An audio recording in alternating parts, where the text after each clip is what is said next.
stop cavities before they start, while keeping breath fresh.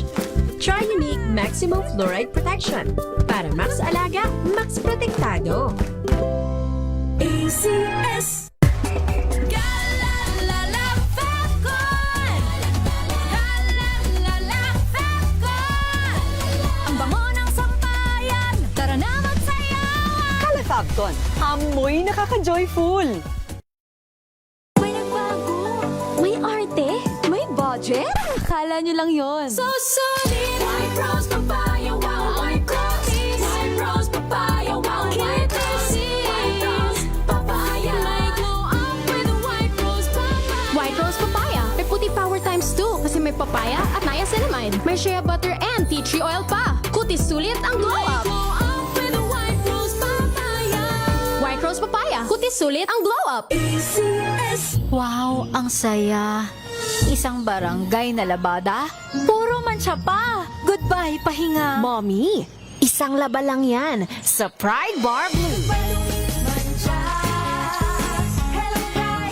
May powerful stain-away enzymes na malupit sa dumit mansya. At di masakit sa kamay. Isang laba lang yan. Hello, pahinga. Hello, Pride Bar Blue. ACS.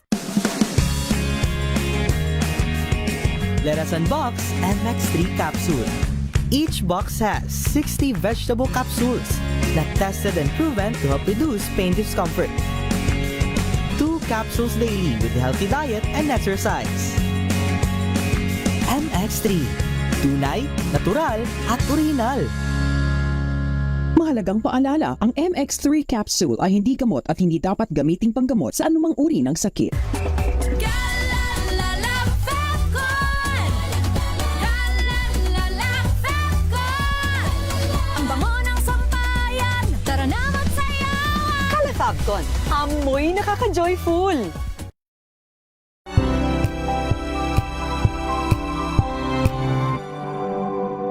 Halina't gumising sa isang masaganang Pinas, kung saan may bayanihan, kasama ang mga nagtataguyod sa ating agrikultura.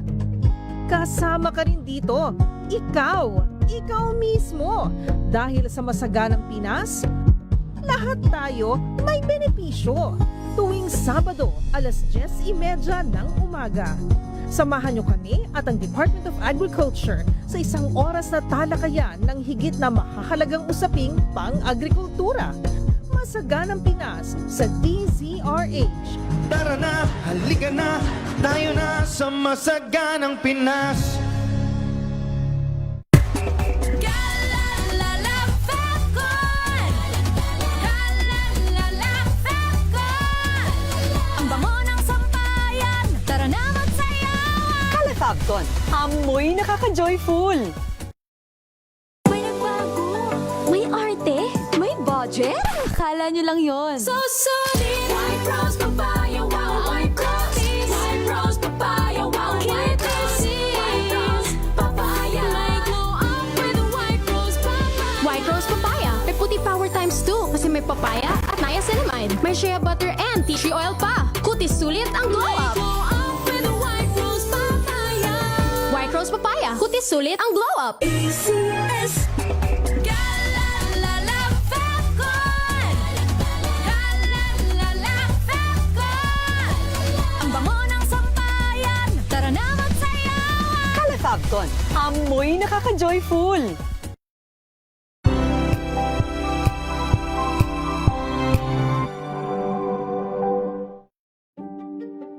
Buklatin ang mga pahina. Pakinggan ang boses ng lipunan. Tunghayan ang mga issue mula sa ibang katayuan. Nakakalungkot kasi deserve ba namin ng ganito? Na hindi nila alam kung ano talaga yung kanilang mga karapatan. Yung gobyerno, tinulungan nila yung kanilang magsasaka. Pinapatahimik tayong lahat using various laws. Through education, kayang-kaya nating baguhin yung ganitong klaseng pag-iisip. Isang kwento, iba't ibang anggulo. Dito, sa Point of View.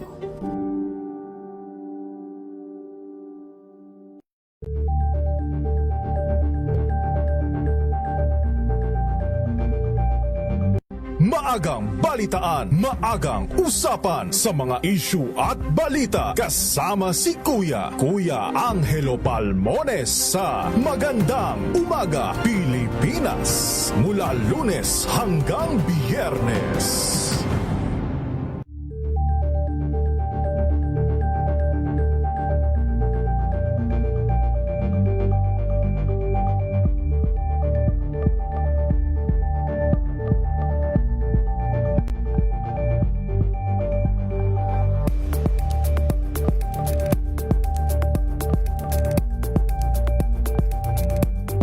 We've got you covered. From the hottest hits, exclusive interviews, kilig to the bones fan meet experience, and hataw performances of your favorite stars. Saturdays, 12 noon, dito lang sa DZRH TV.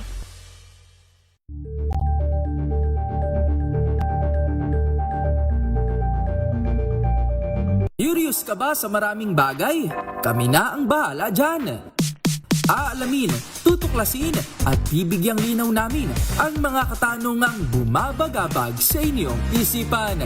Sa programa kung saan ang bawat sagot ay galing lamang sa mga eksperto. Ang Expert's Opinion, tuwing linggo 3:00 ng hapon, dito lang sa DZRH TV.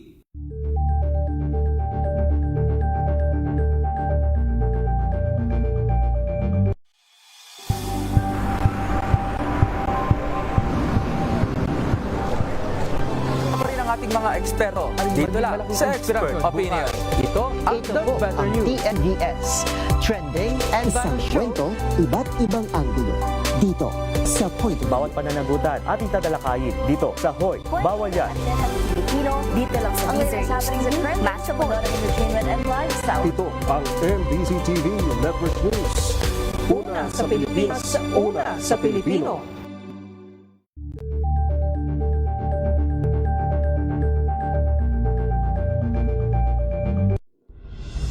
Tuloy-tuloy ang pagtulong, tuloy-tuloy ang pagseserbisyo at tuloy-tuloy ang balitaan kasama si May Binauhan sa Operation Tulong mula Lunes hanggang Biyernes.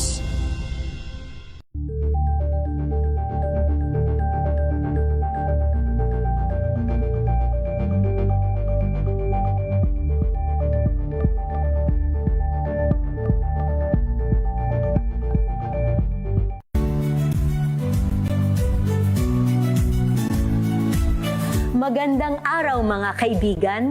Ito po ang inyong balerina ng bayan, si Lisa Macuha Elizalde, na nag-aanyaya sa inyong samahan kami at ang aming mga espesyal na panauhin para sa kalahating oras ng masayang kwentuhan sa aming programang Art to Art, kung saan ang usapang sining at kultura ay para sa lahat. Huwag kaliligtaan, tuwing linggo, 3:30 ng hapon, dito lamang sa DZRH Radio, DZRH TV, at via online streaming. Number 1 na naman ang inyong DZRH. Sa latest survey ng Kantar Media, panata na ang pagsuporta sa lahat ng Pilipino saan man sa mundo sa napakaraming taon. Ang programang nakatatak na sa bawat isip at puso ng Pilipino. DZRH, Operation Tulong. Kasama ang Wonder Woman ng lahat, si Miss May Binauhan, ang tulungang may kasamang balitaan. Live sa DZRH Radio, DZRH TV at online DZRH Operation Tulong.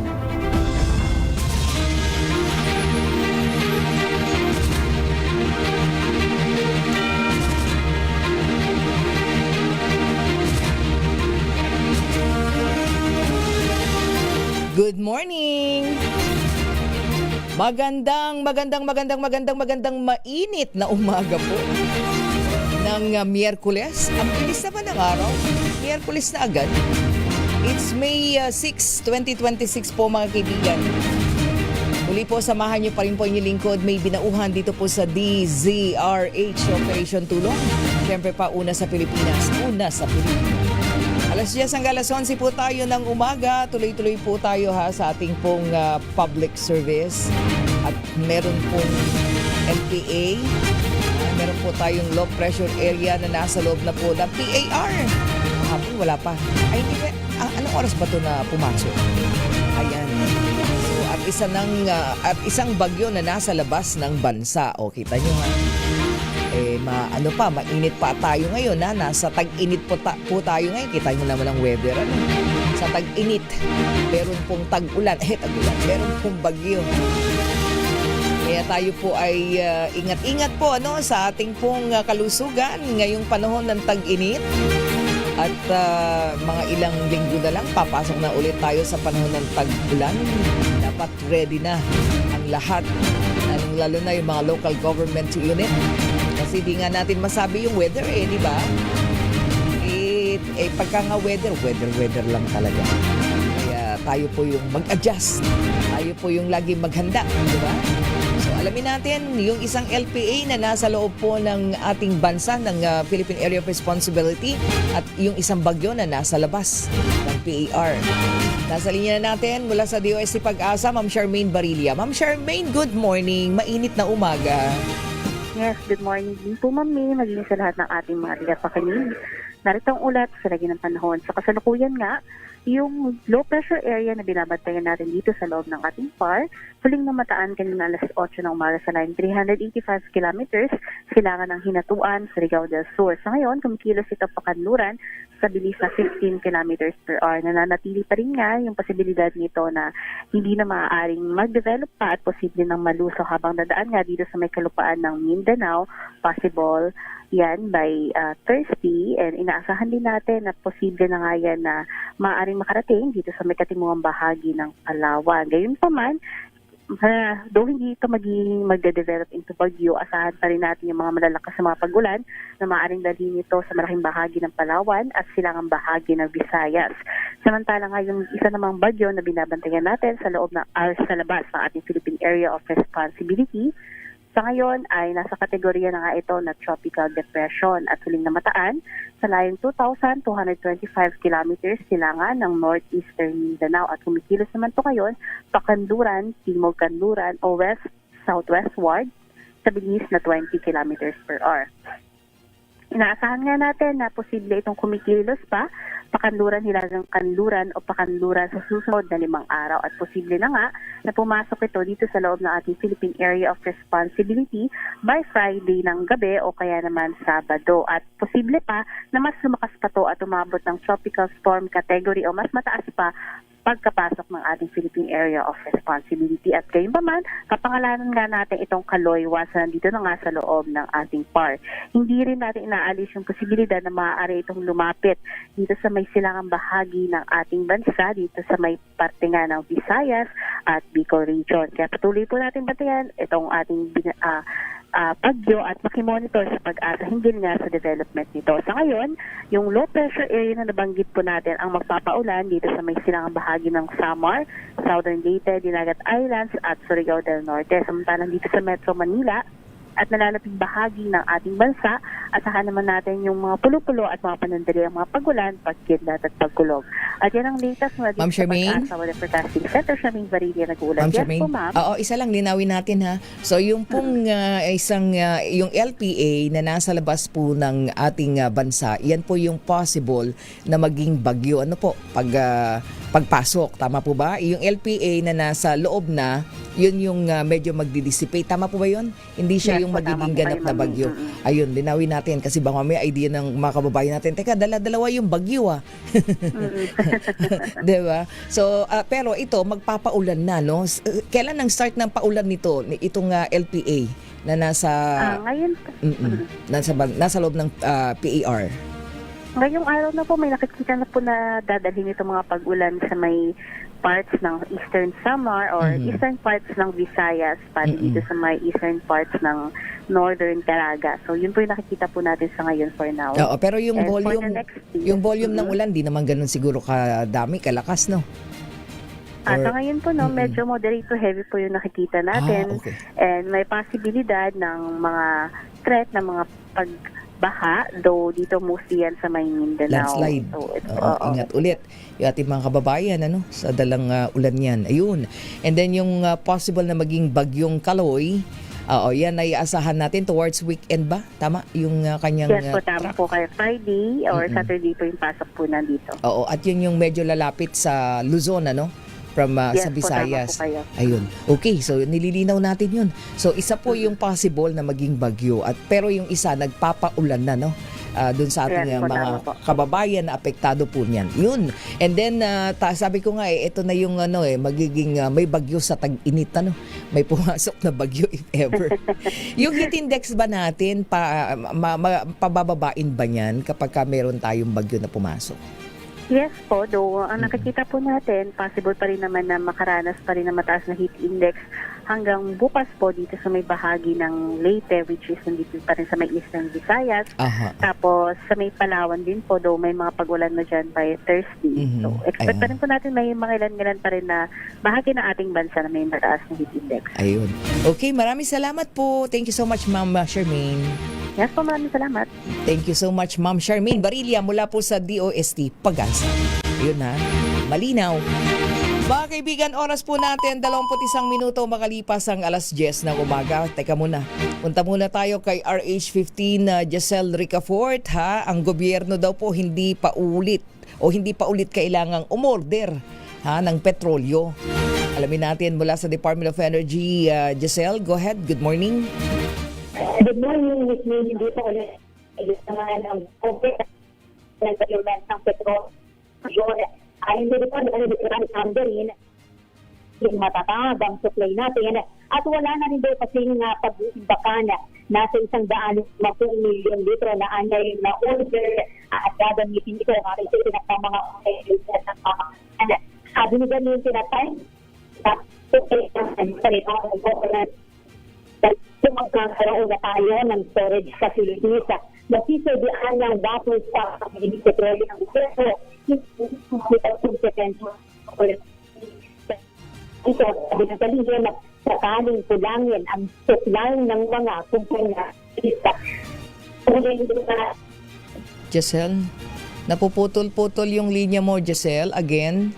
Detalyo natin lang din sa ngayon dito sa Ricafort para sa diesel emission sa Pilipinas. Maraming salamat, RH15 Giselle Ricafort. Sama ng signal ni Giselle. Kaya mamaya intindihin natin yung report niya. Sandali lamang po. Oras natin, 22 minuto po makalipas ang alas 10 ng umaga. Standby lang po sa ating pong pasyente ngayong araw na ito ng Miyerkules kay Kuya Cyrus Patrick Macanaya. DZRH Operation Tulong.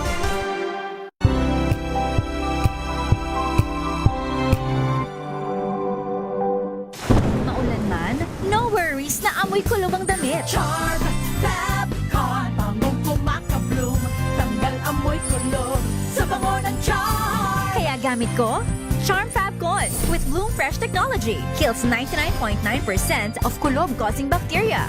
May aroma burst pa of thousands of flowers and berries. Ang sampay sa loob, no amoy kulob. Bangong kumakabloom sa Charm. Charm Fabcon. ACS.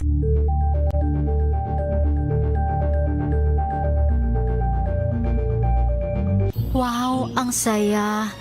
Isang barangay na labada, puro mancha pa. Goodbye, pahinga. Mommy, isang laba lang yan sa Pride Bar Blue. May powerful stain-away enzymes na malupit sa dumit mancha. At di masakit sa kamay. Isang laba lang yan. Hello, pahinga. Hello, Pride Bar Blue. ACS.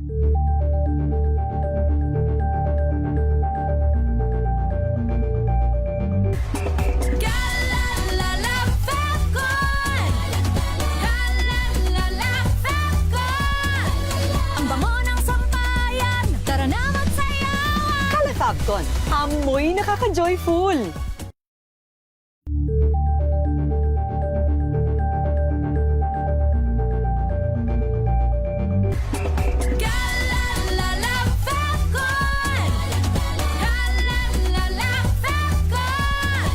Ang bango ng sampayan, tara na magsayawan. Falcon, amoy nakaka-joyful.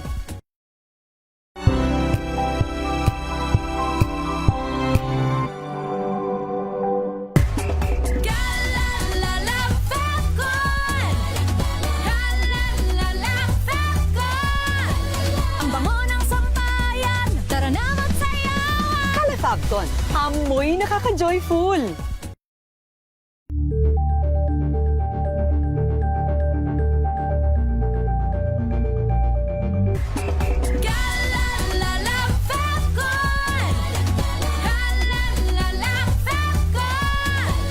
Ang bango ng sampayan, tara na magsayawan. Falcon, amoy nakaka-joyful.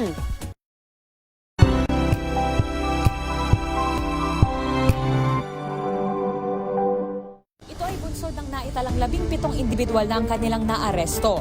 Metro Manila Development Authority o MMDA ang No Contact Apprehension Policy o NCAP sa Metro Manila. Sa ang ilang mga dokumento ay peke.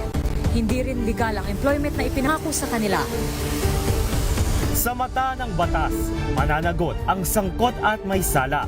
Dahil sa bawat paglabag, may karampatang parusa.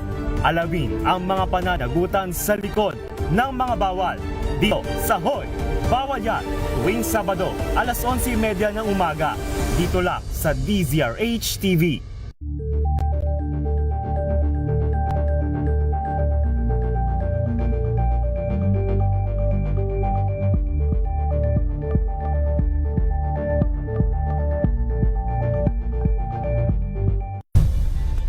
Nagsimula sa pangarap hanggang sa maabot ang tagumpay. Iba't ibang kwento, iba't ibang mukha ng atletang Pilipino. Mas pinatindi, mas pinalakas, at mas pinaaksyon sa Match Point tuwing Sabado, 12:30 ng tanghali sa DZRH TV.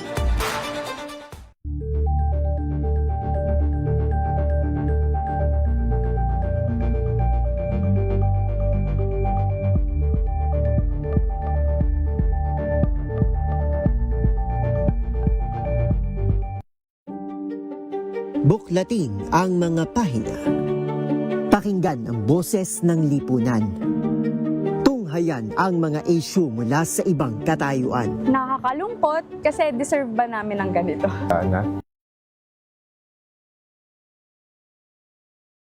Tinulungan nila yung kanilang magsasaka. Pinapatahimik tayong lahat using various laws. Through education, kayang-kaya nating baguhin yung ganitong klaseng pag-iisip. Isang kwento, iba't ibang anggulo.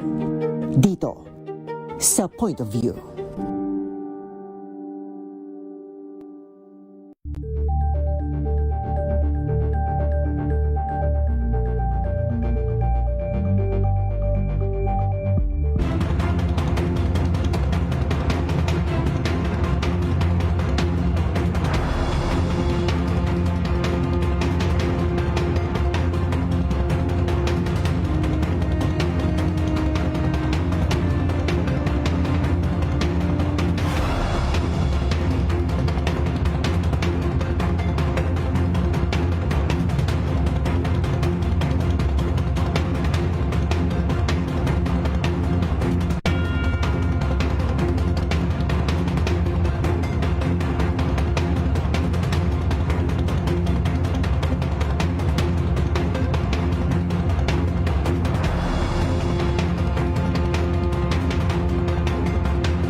tulungan at balitaan kasama si Miss May Pinahuhan sa DZRH Operation Tulong.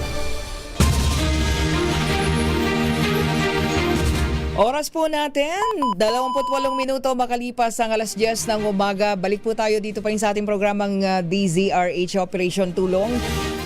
Batiin lang muna natin sa Sir Medel Magpantay. Nandito daw kanina si Sir Medel shout out daw sa Samahang Big Kiss, walang iwanan. Ganda nito Sa kanya pong kuya, ang Bacoor Medallion, Matikas, Eagles Club, South Express. Ayan, sa tahanang Yaman Homes, Buenavista 2, General Trias, Cavite. Wow! Magandang umaga po sa inyong lahat. Thank you po sa inyo pong pagtutok dito po sa ating programa. Sir Medel Magpantay, aka Manager. Bakit Manager? Shout out po. Sabi, shout out po. Ayan po. Good morning po sa inyo. Thank you. Samantala mga kaibigan, ngayong pong umagang ito, magbigay lang po tayo ng konting update doon po sa ating pong pagtutok dun sa case po ng dalawang bata na nangangailangan po ng open heart surgery. Ayan, bigyang daan natin kasi ito po ay tinututukan natin unang-una ay para po doon sa mabilisan nilang pagpapa-open heart surgery, pag-undergo po nung operasyon, isang 11 years old at isa pong 9-month-old baby. So sinimulan po natin itong tulungan, halos magkasunod, magkasabay, at sa pamamagitan po ng congressman ng 6th District ng Bulacan, si Congressman Salvador Pleito, si Kaador. Ayan, tayo po magpapasalamat, pati si Ma'am Lisa.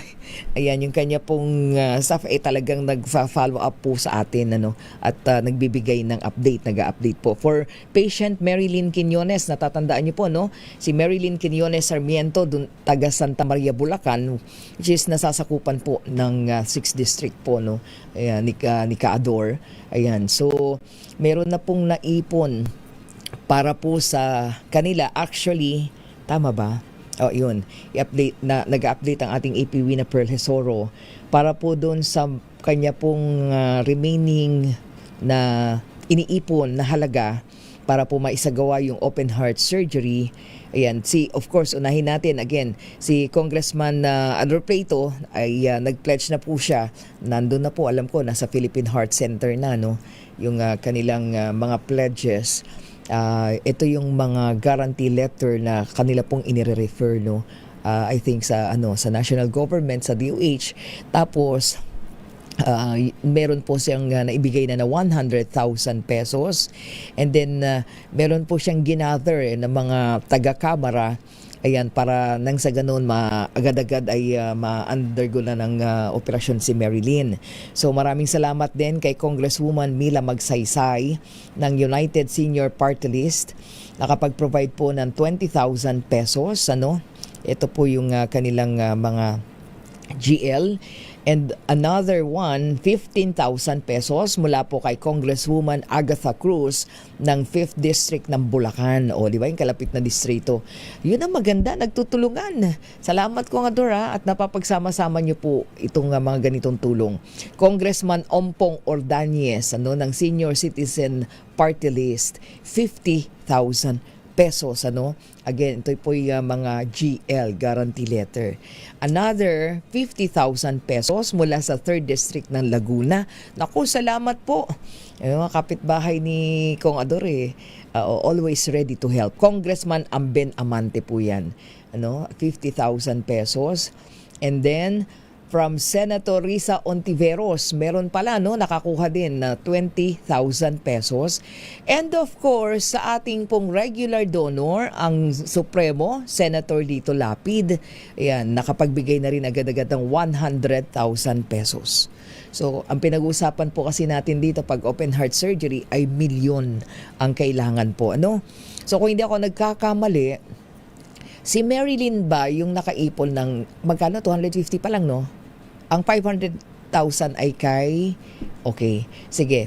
Yung naiipon nila, ayun. So si Marilyn parang ito, So kung i-add natin po lahat-lahat ng ito na naipon po para po sa kanyang open heart surgery na GL, nasa 355,000 pesos. Salamat po, ha? Salamat sa pagtawag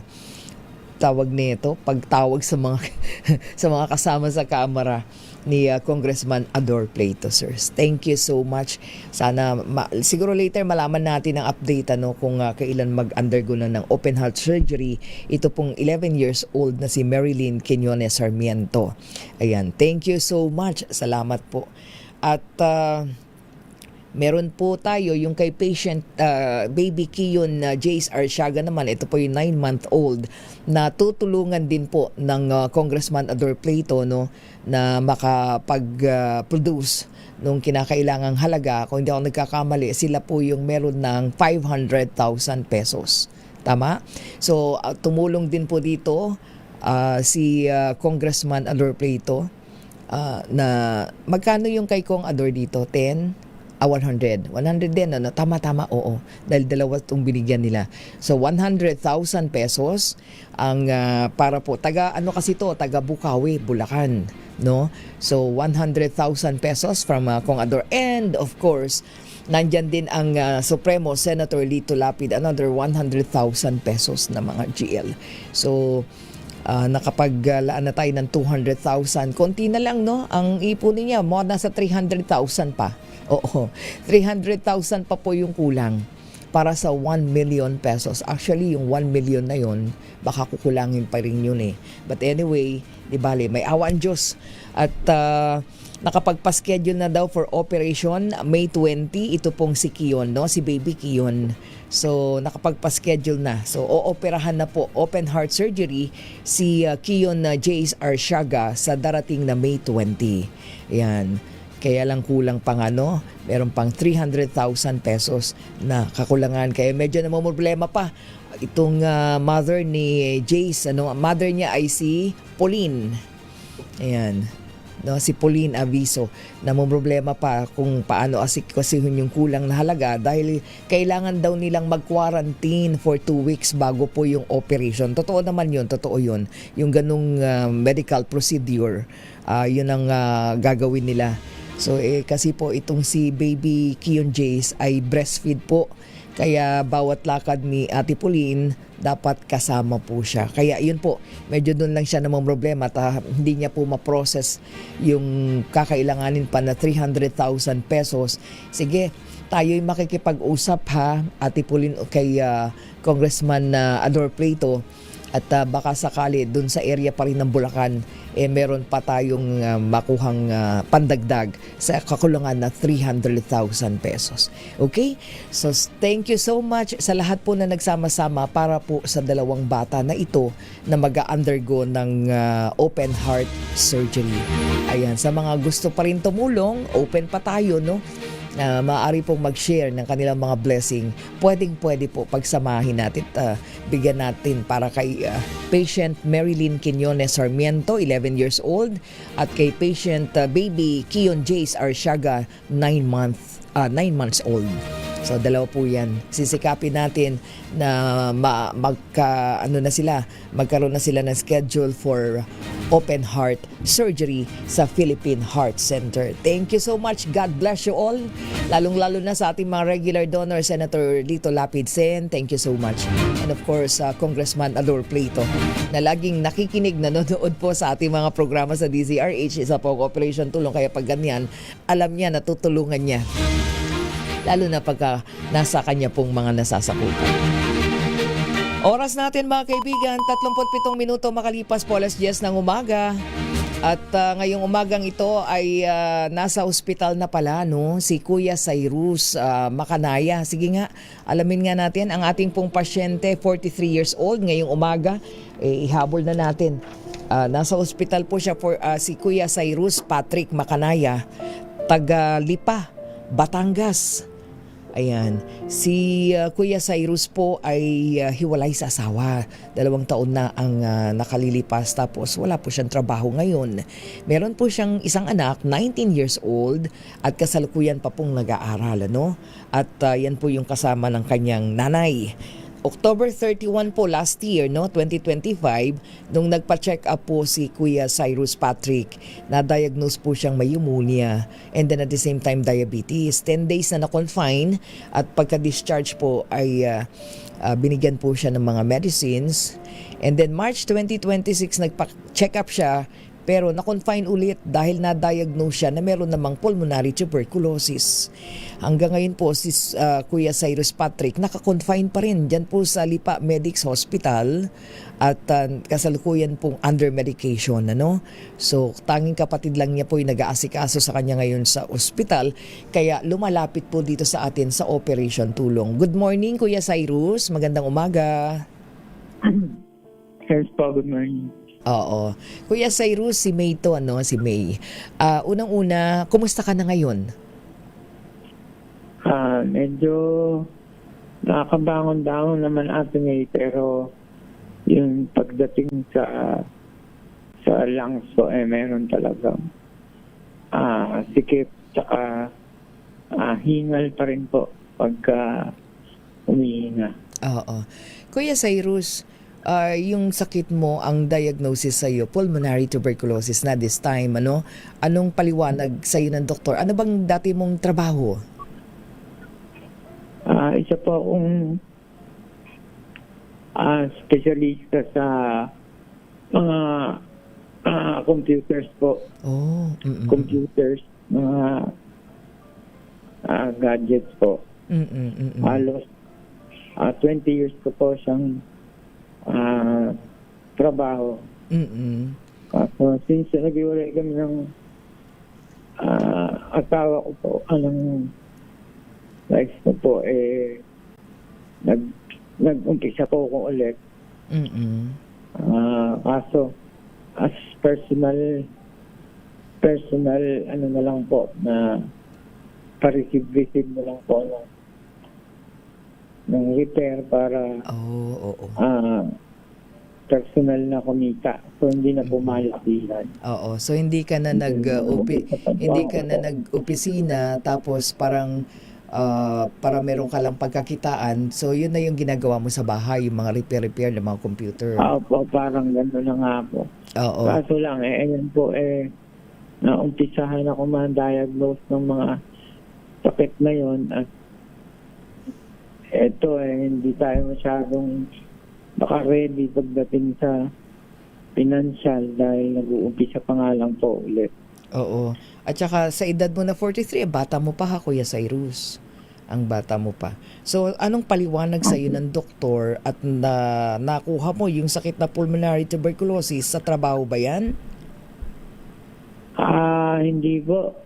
Dahil po sa diabetes po, kaya siya nagkaroon ako ng bacteria at pneumonia. Unang-una po pneumonia siya. Hindi po gumaling-galing kasi po mataas po ang sugar ko.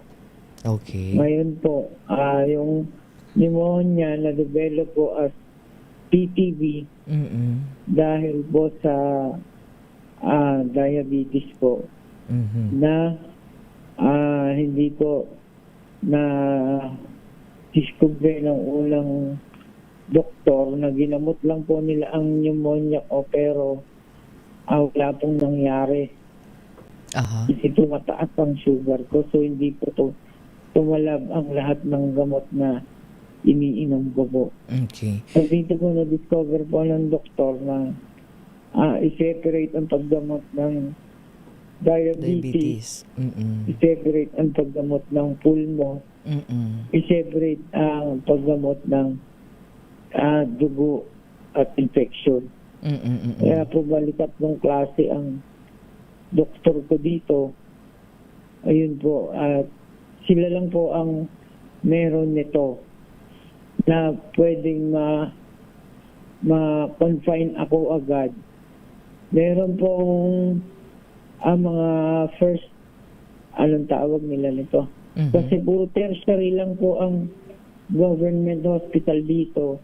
Wala po silang klaseng dalong doktor. Yung mga pulmonary, endocrinologist and yung mga doktor sa dugo. Wala po, tertiary lang po ang mga kaya napunta ka sa LIPA, no? Medics Medical Center. Kaya medyo private po ito. Dahil sila lang po ang merong doktor na ganito. Okay. So Kuya Cyrus, private ka na pero naka-under ka yata ng charity, tama ba? Ano po? Oo, naka-charity ka, no? Nasa charity naman ang iyong nasa charity ward ka. Opo. Okay. So Kuya Cyrus, anong pinaka-latest na diagnosis sa iyo? Kumusta yung iyong recovery? Anong sabi ng doktor? Meron po kung kailangan na antibiotics. Is 1 dose lang naman po yun, pero 6 pieces worth 3,000 plus ang isa. Dito po yun sa hospital kasi po ubos na po yung credit limit ng hospital. Kaya binibili mo na sa labas. Opo, mag-charge to bill kaya ika-cash na po yun. Okay. So 6 po yun. And then 3 tablets na worth 500 each. Okay.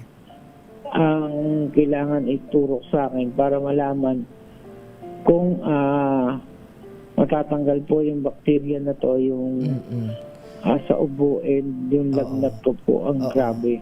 Okay, so ibig sabihin tuloy-tuloy pa rin ang observation and treatment and observation sa iyo, no? Kaya nananatili ka kahit sa hospital. Opo. Okay. So sino ang nag-aalaga sa iyo? Do alam natin na kayo isolated ka, no? Sino ang pupunta-punta sa iyo, yung anak mo? Bali ganoon, saka po yung mas matanda ko pong kapatid. Okay. Opo. Okay. So naman po kami. Tapos tuloy-tuloy naman ang pag-aaral ng anak mo, no? Nasa college na ba? College na ba ito? Ano po? Anong year mahihita to? Okay. Grade 7 po. Grade 7. Okay, at 13 years old. Ano po ba yung nagkamali ata na 19. 13. 13 years old pa lang. Okay. 13 years old. Grade 7 po. Grade 7. Okay. At least nandun siya sa pangangalaga ng kanyang nanay. Okay. So ganito, Kuya Cyrus, manawagan ka, hingi ka ng tulong. Hingi tayo ng tulong para dun sa mga pangangailangan mo sa gamot at kahit papano'y mayroong tayong mga may mabubuting kalooban, mapagsama-sama natin. Go ahead. Go ahead, Kuya Cyrus. Nananawagan po ako sa lahat po ng tagapakinig, taga-suporta ng program po